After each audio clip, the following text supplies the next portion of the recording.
Good morning, welcome to Furry and Spoilt. I want to talk to you today about feeding dogs with hot spots and itchy skin. So I've done a series of videos before this video talking about homemade dog food. And that is, I've researched it and researched it over years. All the vitamins, all the minerals, all the nutritions that a dog needs. I've then searched through and found all the different kind of foods that provide those. And to provide all the nutrients and vitamins that a dog needs, you do need to include everything that I listed in those videos. But there's something I need to make a point about. If you've got a dog that right now has hot spots, itchy skin, yeast infections, ear problems, do not feed them the fruit and the sweet potato until they have completely cleared up, and they will clear up. The fruit and the sweet potato are vital for a dog that has no problems because they provide so many of the nutrients that they need in small amounts, but they still provide the nutrients that they need. And there's another video all about how much to give each dog. But because of the sugar, if your dog already has an inflammation issue, then that sugar is just going to not help at all.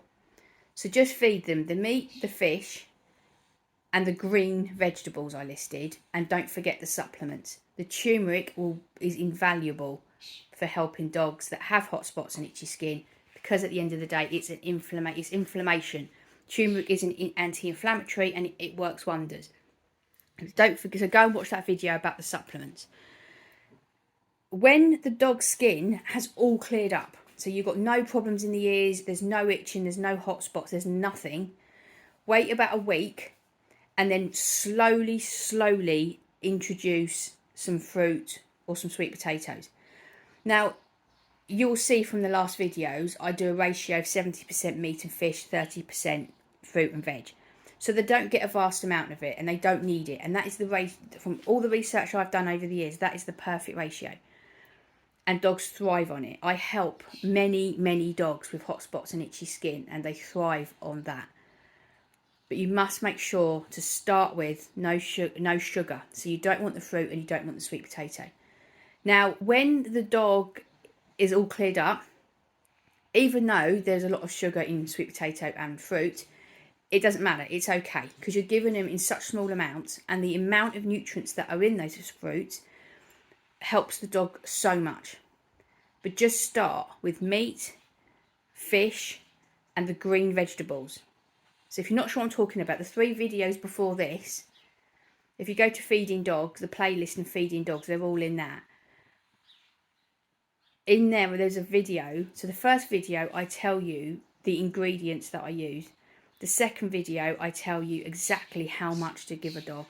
The third video, I tell you all the supplements that I add. I would love to tell you that supplements aren't necessary, it's not important, but they are. You do need to add supplements because dogs aren't eating bones and cartilage. And in those bones and cartilage are a lot of minerals that dogs need. And so you do need to. And I know that the supplement side of it can seem scary.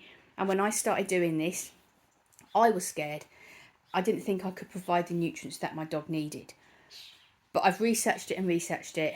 And I know that the minerals and the vitamins and whatnot that dog gets from cartilage and from bones, it's why feeding raw is so good for dogs, but I just cannot bring myself to do it.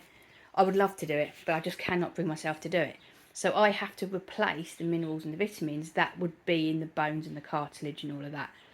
And so that's all in the video about the supplements. And they do need them. It's important. If you've got any questions about this, don't hesitate to contact me. I do this day in, day out. Help people that have got dogs with hot spots and itchy skin.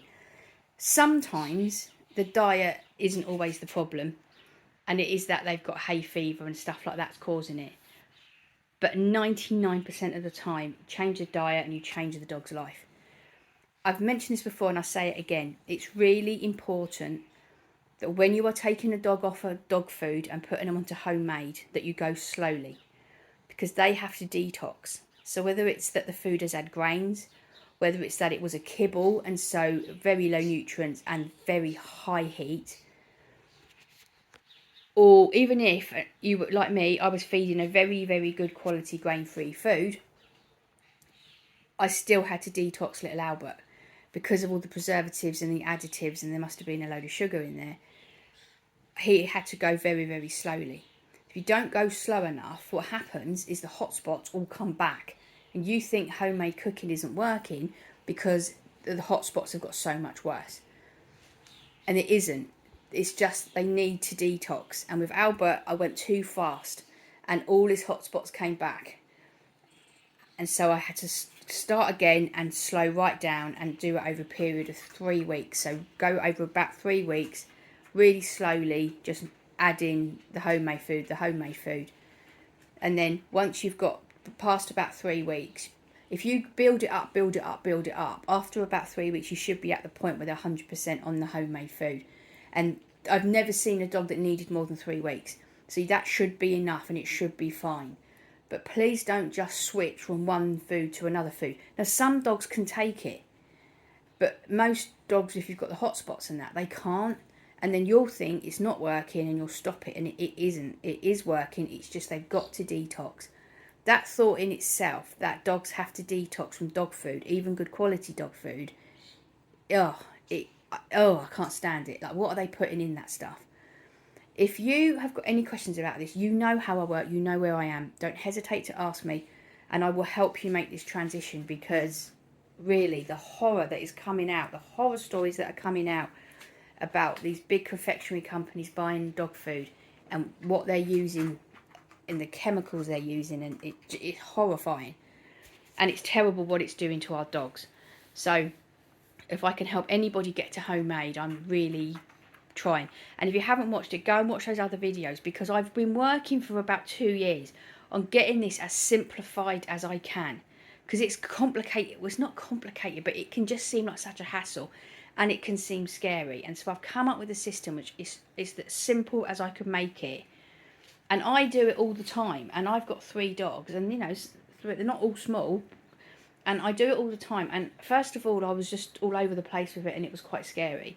But I'm in a system with it now, and it's just what I do, and I don't even think about it now. And I certainly wouldn't dream of ever putting them back on dog food. So if you've got any questions at all, just pop them into comments. And I hope that if you go ahead and do this, that it really, I can't bear the thought of dogs having hot spots. My little Albert was nearly put to sleep over it, because he came to us and he was in such a bad way. That's how I got so educated on hot spots. That was 10 years ago. And he's going to be 11 next week. I cannot stand the thought of dogs suffering like that, because it's just the most awful suffering for them. The constant itching, they can't sleep, they can't settle. It's just awful. But changing dog food, I've seen it over and over again, has really worked. So go and watch those videos if you haven't. Learn, see what you think. And I'll see you in the next video. Bye bye.